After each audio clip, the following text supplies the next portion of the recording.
பர்திமேயு சுவிசேஷ ஊழியங்கள் வழங்கும் நற்செய்தி நேரம். தேவ செய்தி பாஸ்டர் ஆர். அகஸ்டின். இந்த நாளில் உங்களோடு பேசி வருகிறேன். வித்தியாசத்தை காண்பிக்கிற ஆண்டவர் என்ற தலைப்பில் உங்களோடு பேசுவார். இப்போ ஒரு காரியத்தை உங்கள் முன்னாடி வைக்கிறேன். அதற்கு ஆதாரமாக நான் எப்போதும் சொல்லுவது போல உங்கள் வேதத்தை தயவு செய்து எங்கே இருந்தாலும் சரி கையில் எடுத்து என்னோடு சேர்ந்து நீங்களும் திருப்பணும். 1 கொரிந்தியர் 7 அதிகாரம் 34வது வசனத்துக்கு எல்லாரும் திருப்பிக்கிறீங்களா? அல்லேலூயா. எல்லாருக்கும் தெரிஞ்சா நாடும் என் வீட்டாரும் கர்த்தரையே சேவிப்போம். நீயும் சேவிப்பாயா? நீயும் சேவிப்பாயா? நாடும் என் வீட்டாருமோ கர்த்தரையே சேவிப்போம். நீயும் சேவிப்பாயா? நீயும் சேவிப்பாயா?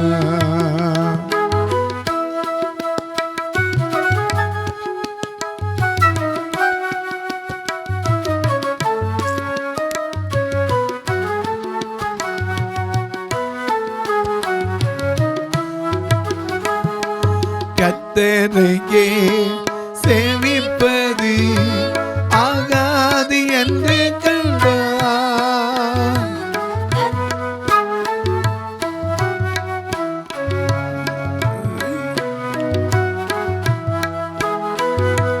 கர்த்தரையே சேவிப்பது ஆகாது என்று கண்டார். யாரை நீ சேவிப்பாய் என்பதை இன்றே தீர்மானம் செய்வார்.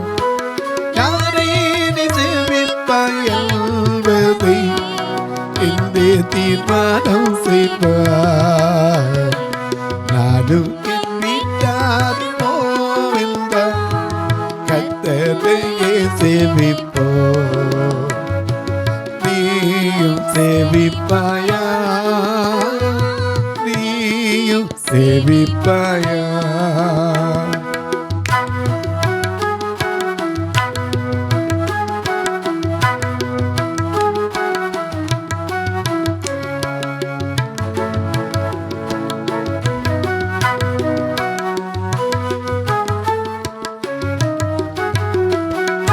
நன்மையான ஈவுகளை தேவாரி தேவன் தந்தார்.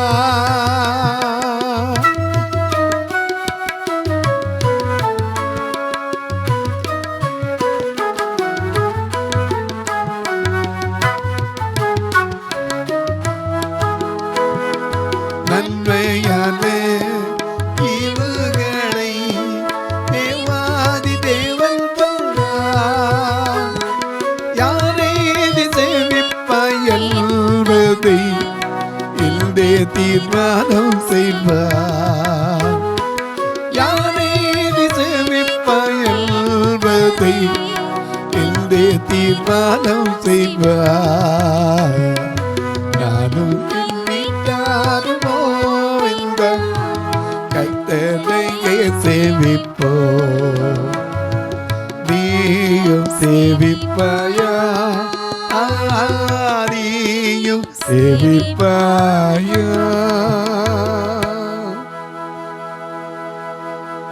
எல்லாம் எடுத்திருப்பீங்க. 1 கொரிந்தியர் 7 அதிகாரம் 34 வசனம். அதுபோல மனைவியானவளுக்கும் கன்னிகைக்கும் வித்தியாசம் உண்டு. நல்ல கவனிங்க.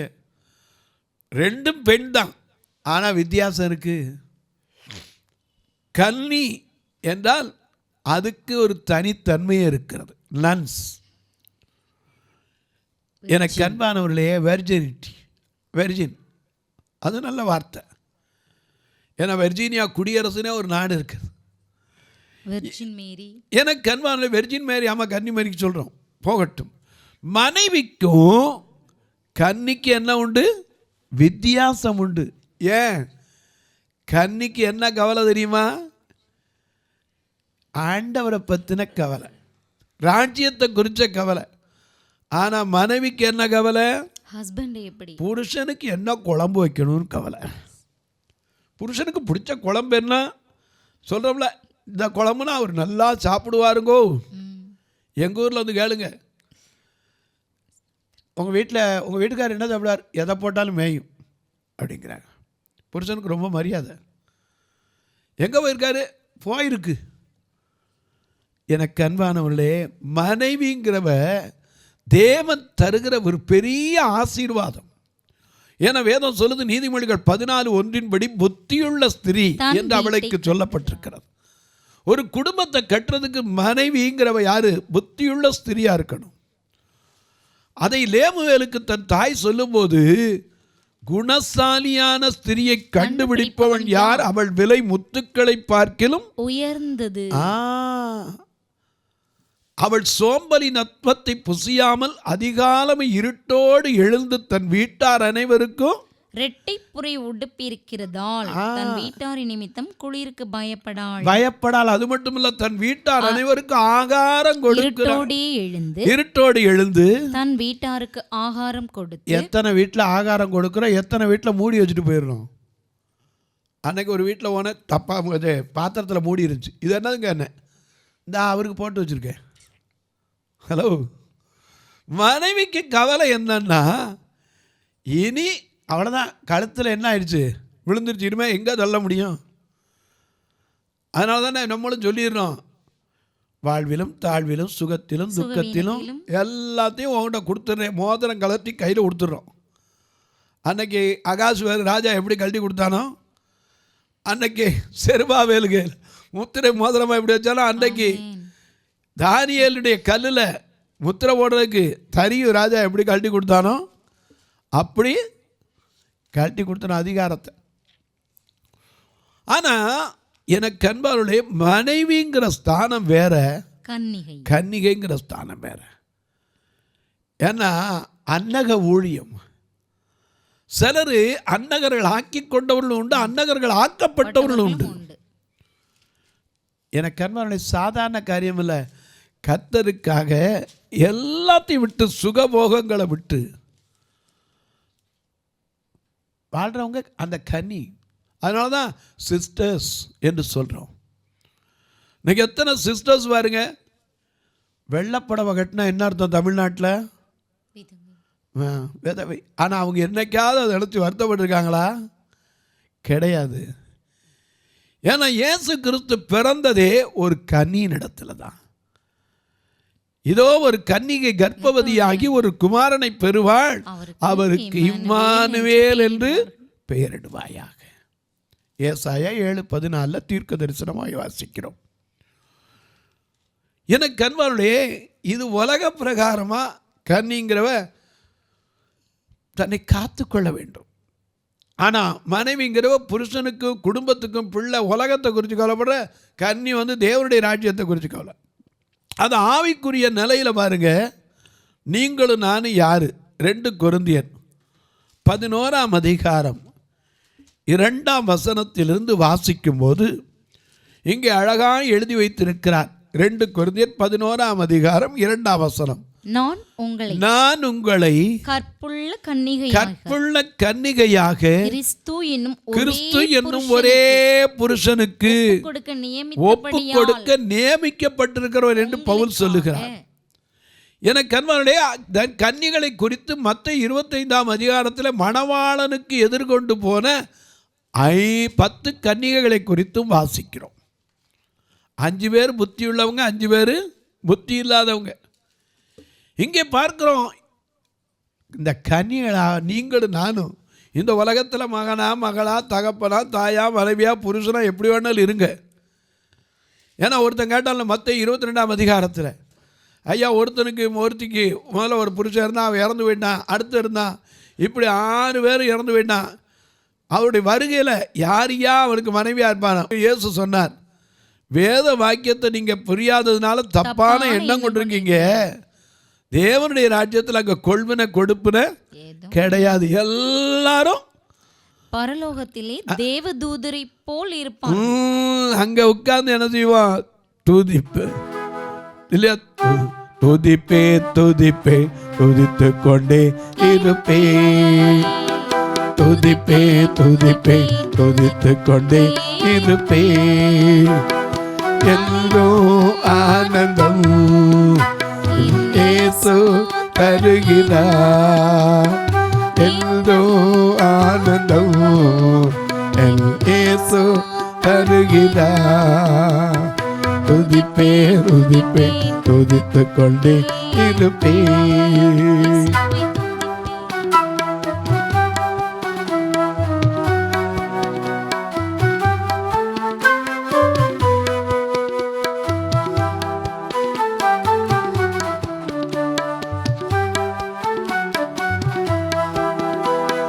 உன்னதர் மறைவில் வல்லவர் நிழலில் இருந்தும் தங்குவே,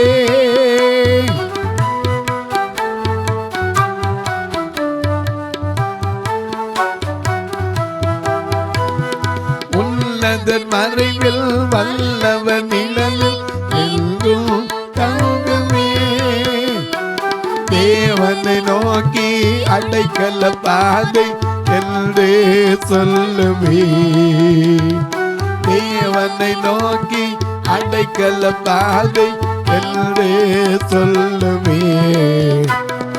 அல்லேலூயா ஆனந்தமே, அல்லேலூயா ஆனந்தமே, அல்லேலூயா ஆனந்தமே, அல்லேலூயா ஆனந்தமே.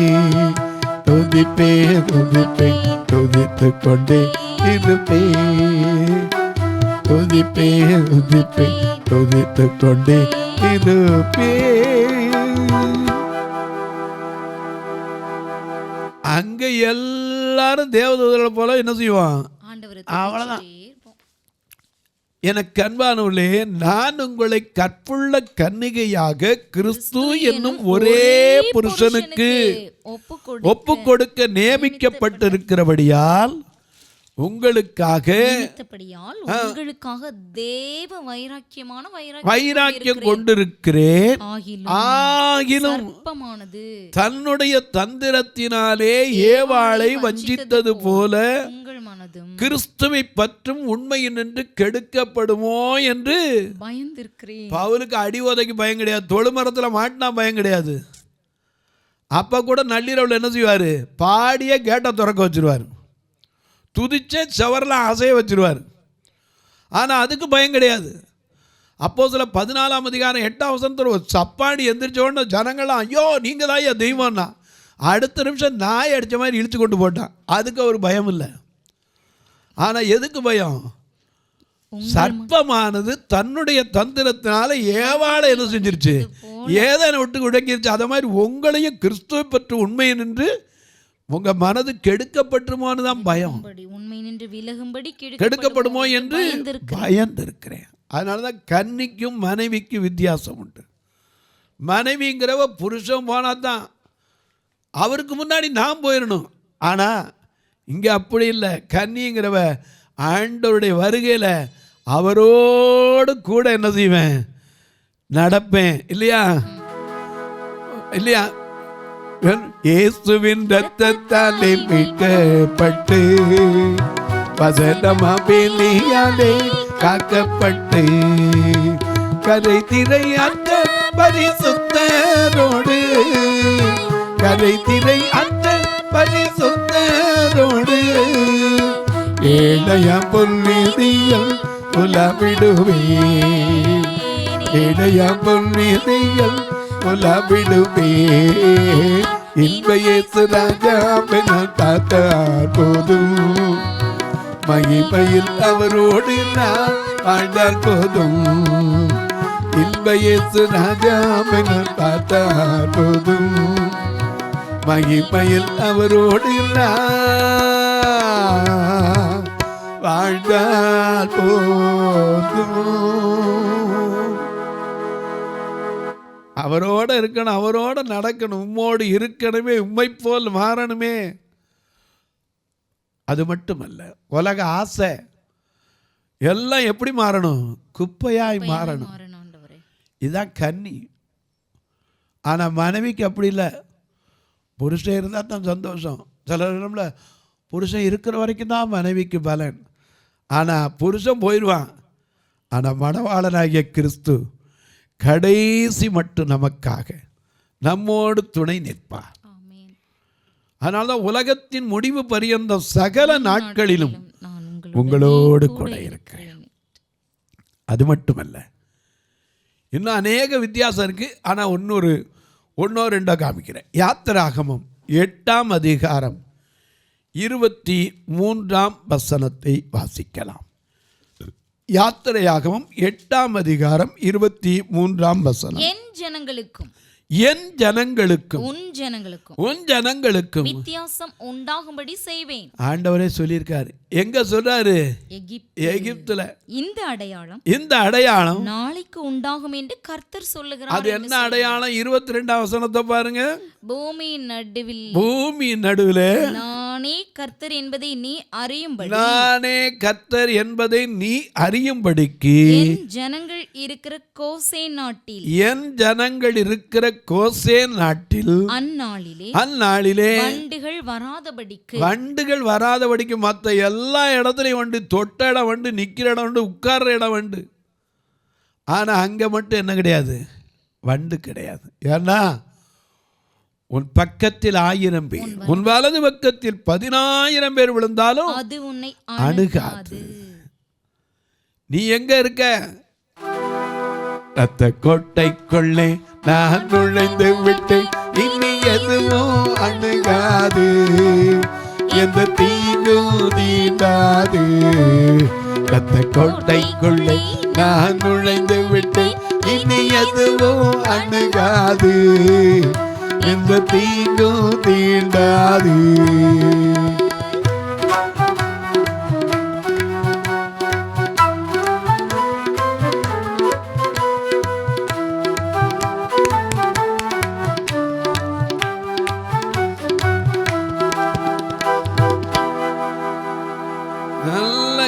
நல்லா கவனிங்க. வண்டு எதுக்கு வருது? 8ஆம் அதிகாரம் 1 வசனத்தை பாருங்க. அப்பொழுது கர்த்தர் மோசேயை நோக்கி, நீ பார்வோனிடத்தில் போய் எனக்கு ஆராதனை செய்ய என் ஜனங்களை அனுப்பிவிடு, அனுப்பிவிட மாட்டேன் என்பாயானால் உன் எல்லை அடங்கலையும். ஆமா, தவளை வண்டு எது வரும். ஆனா கோசே நாட்டுக்கு என்ன கிடையாது? வண்டு கிடையாது. ஆனா அங்க இருக்கிறவங்களும் மக்கள் தான் இங்க இருக்கவங்க. ஆனா என் ஜனத்திற்கும் உன் ஜனத்திற்கும் வித்தியாசம். இந்த ஜனத்தை எதுக்கு ஏற்படுத்தினாரா? ஏசாயா 43:21 படி இந்த ஜனத்தை இவர்கள் என் துதியை சொல்லி வருவார்கள். அதுக்குத்தான் உனக்கு எந்த தீங்கு என்ன செய்யாது, வராது. அதே யாத்திராகமம் 9ஆம் அதிகாரம் 4ஆம் வசனத்தை கர்த்தர் இஸ்ரவேலின் மிருக ஜீவன்களுக்கும், நல்ல கவனிங்க, இஸ்ரவேலுடைய மிருக ஜீவன்களுக்கும் எகிப்தியருடைய மிருக ஜீவன்களுக்கும் வித்தியாசம் பண்ணுவார். இஸ்ரவேல் புத்திரருக்கு உரியவைகள் எல்லாவற்றிலும் ஒன்றும் சாவதில்லை என்று. ஆமா, எந்த ஒரு அழிவும் கிடையாது. இனி உன் தேசத்திலே அழிவும் மலடும், உன் தேசத்துல எருதுகள் குடியோடி போவதில்லை, உன் பட்டணத்துல உன் தேசத்துல மலடு இருப்பதில்லை. ஆண்டவர் வாக்கு பண்ணியிருக்கார்ல. உன் ஜனத்துக்கு என் ஜனத்துக்கு வித்தியாசம். ஏசாயா 60:18 இனி கொடுமை உன் தேசத்திலும் அழிவும் நாசமும் உன் எல்லைகளிலும் கேட்கப்பட மாட்டாது. மதில்களை ரட்சிப்பென்றும் உன் மதில்களை ரட்சிப்பென்றும் உன் வாசல்களை துதி என்றும் சொல்லுவாய். ஆமென். எனக்கு அன்பானவர்களே, உன் ஜனத்துக்கு என் ஜனத்துக்கு வித்தியாசம். உன்கிட்ட இருக்கிற மிருக ஜீவன்களுக்கும் எகிப்தினுடைய மிருக ஜீவன்களுக்கும் இஸ்ரவேலுடைய மிருக ஜீவன்களுக்கும் ஆண்டவர் சொல்ற வித்தியாசம் இருக்கும். ஏன்னா இஸ்ரவேலுடைய மிருக ஜீவன் என்ன செய்யறது இல்லை, ஒன்றும் சாகிறது கிடையாது. ஆனால் இங்கே எல்லாம் என்ன செஞ்சு அழிஞ்சு போச்சு. எதனால? 1ஆம் வசனத்திலிருந்து பாருங்க. பின்பு கர்த்தர் மோசேயை நோக்கி, நீ பார்வோனிடத்தில் போய் எனக்கு ஆராதனை செய். ஆனா எல்லாமே எதுக்காக? ஆராதனை.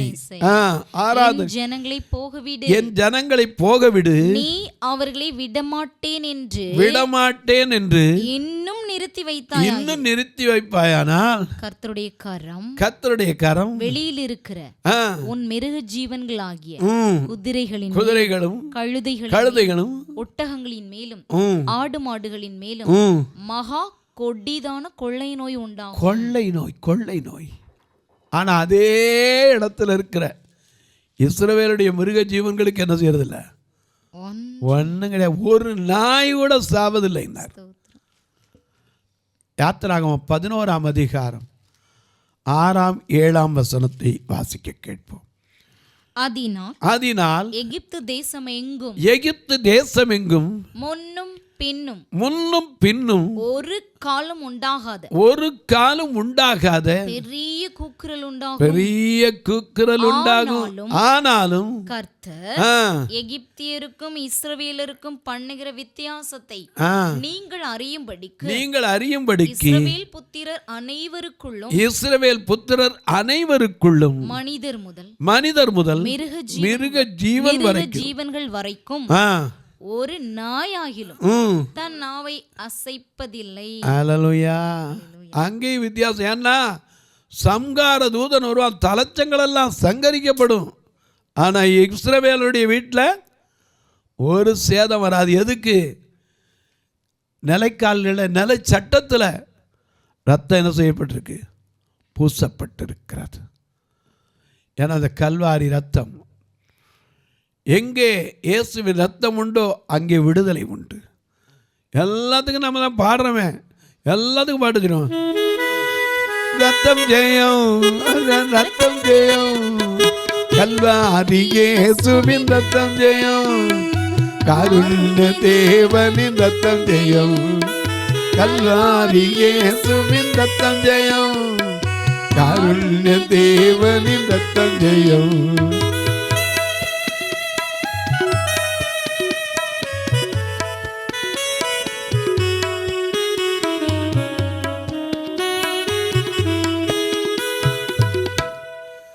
கல்வாரி இயேசுவின் ரத்தம் ஜெயம். ஏன்னா அன்றைக்கு நிலைக்கால்களில் ரத்தத்தை பூசு.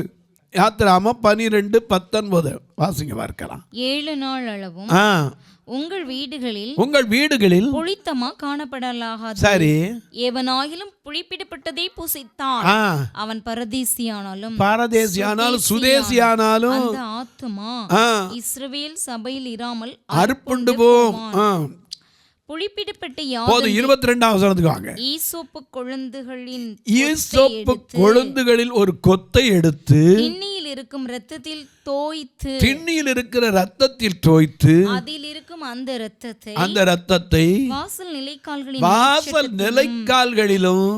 வாசலின் நிலைக்கால்கள் 2லும் தெளியுங்கள். சட்டத்திலே அந்த நிலைக்கால் 2லையும் வைக்கணும்.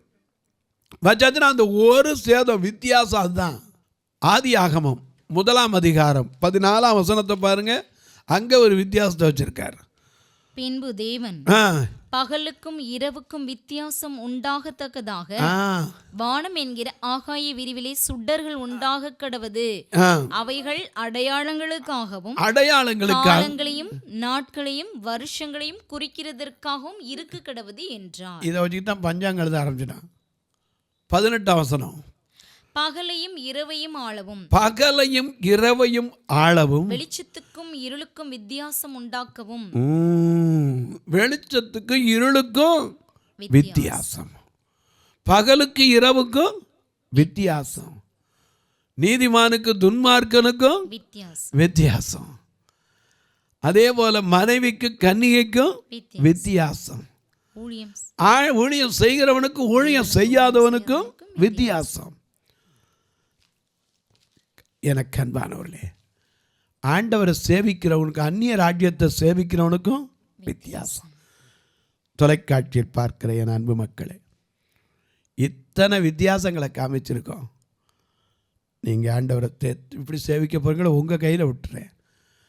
ஆண்டவரை தேடுற மனுஷனுக்கு வேதம் சொல்லுது, கர்த்தரை தேடுகிறவருக்கோ ஒரு நன்மையும் குறைபடாதுன்னு சொன்னவர் உங்கள் வாழ்க்கையில் எல்லா நன்மைகளையும் தரட்டும். தொலைக்காட்சியில் பார்க்கிறவர்களே, இந்த நிகழ்ச்சியை பார்க்குற நீங்கள் ஒரு வார்த்தை ஜெபம் பண்ணுங்க. இது தொடர்ந்து வரணும். இதற்கான தேவைகள் சந்திக்கப்பட வேண்டும். ஒவ்வொரு நாளும் இந்த நிகழ்ச்சி வரணும்னா 5000 தாராளமாக செலவழிக்கணும், இல்லாட்டா வராது. அது மட்டும் இல்லை, எங்கள் சபை வந்து பார்த்திங்கன்னா முற்றிலும் 2 கண்ணு தெரியாத மக்கள் வர்ற காணிக்க கரண்ட் பில் கட்டுறது கூட இருக்காது. நாளைக்கு கூட பாருங்கள், திருநெல்வேலியில் கூட்டம் நாளைக்கு விடிஞ்சா. இன்றைக்கு வரைக்கும் இங்கே ரெக்கார்டிங் வாங்கிட்டு போகிறேன். இன்றைக்கி யாரையும் ஜாஸ்தியாக பார்க்க முடியல அலைச்சல் மத்தியில். நாளை கூட்டத்திற்கான தேவையை கர்த்தர் சந்திக்கணும். மாதம் 4வது சனிக்கிழமை திருநெல்வேலியில், 2வது சனிக்கிழமை நாகர்கோயிலில் உபவாச ஜெபம் நடக்கிறது. அருகில் இருப்பவர்கள் வந்து கலந்து கொள்ளுங்க. சிலர் கேட்குறீங்க, ஐயா நாங்கள் தூரத்தில் இருக்க எப்படி இந்த ஊழியத்துக்கு உதவ? இதில் 2 ஃபோன் நம்பர் வரும். இதில் ஜிபே உண்டு, ஃபோன்பே உண்டு. கணக்கு வைக்கிறவங்களா தான் என்கிட்ட முதல்ல கேளுங்க, அதற்கான வழிமுறைகளை சொல்கிறேன். அது மட்டுமல்ல, தபால் வழியாக தொடர்பு கொள்ளவங்களும் என்கிட்ட கேளுங்க, அதற்கு போஸ்ட் பேங்க் அக்கௌண்ட் நம்பரும் உங்களுக்கு தர்றேன். உங்கள் ஜபக்காரி எது இருந்தாலும் காலை 10லேருந்து 5 மணிக்குள்ளே தாராளமாக சொல்லலாம். இப்போவும் உங்களுக்காக ஜெபிக்கட்டுமா? நல்ல பிதாவே, நன்றியோடு துதிக்கிறோம் சுவாமி. இந்த மனமகிழ்ச்சியான நல்ல நாளிலே வித்தியாசத்தை காண்பிக்கிற ஆண்டவர், உம்மை நம்புகிறவர்களுக்கு நம்பாதவர்களுக்கு உள்ள வித்தியாசம், துன்மார்க்கருக்கு நீதிமான்களுக்கு உள்ள வித்தியாசம், தேவனை தேடுகிறவர்களுக்கு தேடாதவர்களுக்கு உள்ள வித்தியாசம், ஒவ்வொருவர் வாழ்க்கையிலும் நீ சொன்னதை சொன்னபடி செய்கிறவர். இன்றைக்கும் வேதனையோடு இருக்கிறவர்களுக்கு, உம்மையே நம்பி நிற்கிறவர்களுக்கு நீ சொன்ன வாக்கின்படி கர்த்தாவே, உம்மை தேடுகிறவர்களை நீ கைவிடுகிறதில்லை, ஆதலால் உம்முடைய நாமத்தை அறிந்தவர்கள் உம்மையே நம்பியிருப்பார்கள் என்று சொல்லப்பட்டபடி உம்மையே நம்பியிருக்கிற ஒவ்வொருவருக்கும் அற்புதம் செய்யும். இந்த ஊழியத்தை தாங்குகிற, ஜெபிக்கிற, கொடுக்கிற எல்லா மக்களையும் ஆசீர்வதி. பிறந்த நாள், திருமண நாளை நினைவு கூறுகிற மக்களுக்காய் ஜெபிக்கிறேன். தங்களுக்கு அன்பாளை இழந்து தவிக்கிற ஆறுதலற்ற மக்களுக்காய் ஜெபிக்கிறேன். ஒவ்வொருவருடைய கண்ணீர் கவலைகள் மாறட்டும். வானத்திற்கும் பூமிக்கும் சகல அதிகாரம் கொண்ட இயேசு கிறிஸ்துவின் ஈடு இணையற்ற வல்லமையுள்ள நாமத்தில் ஜெபிக்கிறேன் நல்ல பிதாவே, ஆமென், ஆமென். சபை ஆராதனை ஞாயிறு காலை 10 மணி முதல் 12 மணி வரை. இடம் பர்திமேயு சுவிசேஷ ஆலயம், அன்னை சத்யா நகர், இளமனூர் அஞ்சல், சக்கிமங்கலம் வழி, மதுரை மாவட்டம். பின்கோட் 625201 மற்றும் பர்திமேயு சுவிசேஷ ஜெப வீடு, flat number 107, Eden garden, Muthur, Tirunelveli. Pincode 627011. சிறப்பு உபவாச கூட்டம் ஒவ்வொரு மாதமும் 2வது சனிக்கிழமை காலை 10 மணி முதல் 1 மணி வரை நாகர்கோவில் YMCA ஹாலில் வைத்து நடைபெறுகிறது. மற்றும் ஒவ்வொரு மாதமும் 4வது சனிக்கிழமை காலை 10 மணி முதல் 1 மணி வரை திருநெல்வேலி புதிய பேருந்து நிலையம் அருகில் உள்ள கிரேஸ் ஹாலில் வைத்து நடைபெறுகிறது. எங்கள் எல்லா ஆராதனைகளிலும் கலந்து கொண்டு தேவனை மகிமைப்படுத்த அன்பாய் அழைக்கிறோம். உங்கள் உதாரத்துவமான காணிக்கைகளினால் இவ்வூழியத்தை தாங்க விரும்பினால் R. Augustine, account number 5021364331, IFSC code IDIB 000B066, Indian bank, BP Kulam, Madurai. GPay number 9842181917, BGM ministries மற்றும் 9442559772, பிளைண்ட் மினிஸ்ட்ரீஸ் அகஸ்டின். உங்கள் தொடர்புக்கு பாஸ்டர் R. அகஸ்டின், பர்திமேயு சுவிசேஷ ஊழியங்கள், நாகமலை, புதுக்கோட்டை, மதுரை 625019. தொலைபேசி எண்கள் 9842181917 மற்றும் 9442559772. கர்த்தர் தாமே உங்களை ஆசீர்வதிப்பாராக.